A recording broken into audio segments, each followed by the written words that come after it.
ఇంట్లో సింపుల్‌గా ఏదన్నా స్వీట్ చేసుకుందాం అనుకున్నప్పుడు ముందుగా గుర్తుకొచ్చేదైతే సేమియా పాయసమే గదా! సేమియా పాయసం చల్లారిన తర్వాత గూడా పడకుండా పల్చగా, టేస్టీగా రావాలి అనంటే నేను చెప్పే ఈ ప్రొసీజర్ అయితే ఫాలో అవ్వాల్సిందే. Welcome back to our channel Mouni diaries. నా పేరు మౌనిక. మన ఛానల్‌లో అయితే నేను షేర్ చేసే వీడియోస్ అయితే ట్రెడిషనల్ రెసిపీస్ అలాగే గార్డెన్, ఫ్యాషన్ రిలేటెడ్ వీడియోస్ అయితే ఉంటాయన్నమాట. ఇక ఈ సేమియా పాయసం ప్రొసీజర్‌లోకి వెళ్ళిపోతే నేనైతే ఇక్కడ పాలను వేడి చేసుకుంటున్నానండి. ఇంకా చాప్ చేసిన బాదం పప్పు, జీడిపప్పు అయితే ఒక కప్ అంతా తీసుకున్నాను అనమాట. తర్వాత అయితే ఇంకా బాండీ తీసేసుకొని స్టవ్ ఆన్ చేసేసి 3 టేబుల్ స్పూన్స్ అంత అయితే నెయ్యి వేసానండి. తర్వాత ఇంకా ఈ డ్రై ఫ్రూట్స్ అయితే నేను వేయించుకుంటున్నాను అనమాట. ఇంకా కావాలంటే ఇంకా మనకు నచ్చిన డ్రై ఫ్రూట్స్ అయితే రకరకాలు ఏవైనా యాడ్ చేసుకోవచ్చు అండి. డ్రై ఫ్రూట్స్ ఉంటేనే ఇంకా టేస్ట్ బాగుంటుంది అనమాట. సేమియా పాయసానికి అయితే నేనైతే ఒక కప్ అన్ని తీసుకున్నాను. ఇలా గోల్డెన్ బ్రౌన్ కలర్ వచ్చే వరకు వేయించుకున్నాను. ఇంకా చూడండి కడాయిలో అయితే నెయ్యి ఉంది కదా, ఇంకా ఆ కడాయిలోనే ఒక కప్ అంత అయితే సేమియా తీసుకున్నాను అనమాట. ఆ సేమియాను కూడా మంచిగా రోస్ట్ చేసుకోవాలండి. ఇదిగోండి ఇలా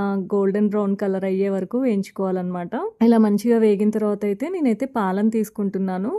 3 కప్స్ పాలైతే తీసుకున్నాను. ఒక కప్పు సేమియా తీసుకున్నాను కదా, 3 కప్పుల పాలైతే తీసుకున్నాననమాట. ఇది కొద్దిగా ఉడికిన తర్వాత అయితే ఇంకా నేను 3 కప్పుల వాటర్ కూడా యాడ్ చేశానండి. మన సేమియా పాయసం ఎప్పుడు చేసుకున్నా కూడా ఇంకా చిక్కబడకుండా పల్చగా ఉండాలి అనంటే ఫస్ట్ అయితే పాలల్లో ఉడికించాలండి. సేమియానైతే ఫస్ట్ పాలల్లో ఉడికించిన తర్వాత వాటర్ని అయితే యాడ్ చేయాలి. ఇంకా తర్వాత వచ్చేసి నేను మూత పెట్టి ఉడికిచ్చాను అనమాట సేమియానైతే. సేమియా మంచిగా ఉడికిన తర్వాత అయితే నేనైతే ఇప్పుడు షుగర్ యాడ్ చేయబోతున్నాను. షుగర్ బదులు కావాలి అని అంటే బెల్లం పౌడర్ కూడా యాడ్ చేసుకోవచ్చు అనమాట. ఇదిగోండి 1 కప్ షుగర్ అయితే తీసుకున్నాను అనమాట. ఒక కప్పు సేమియాకి ఒక కప్పు షుగర్ అయితే యాడ్ చేశాను అనమాట.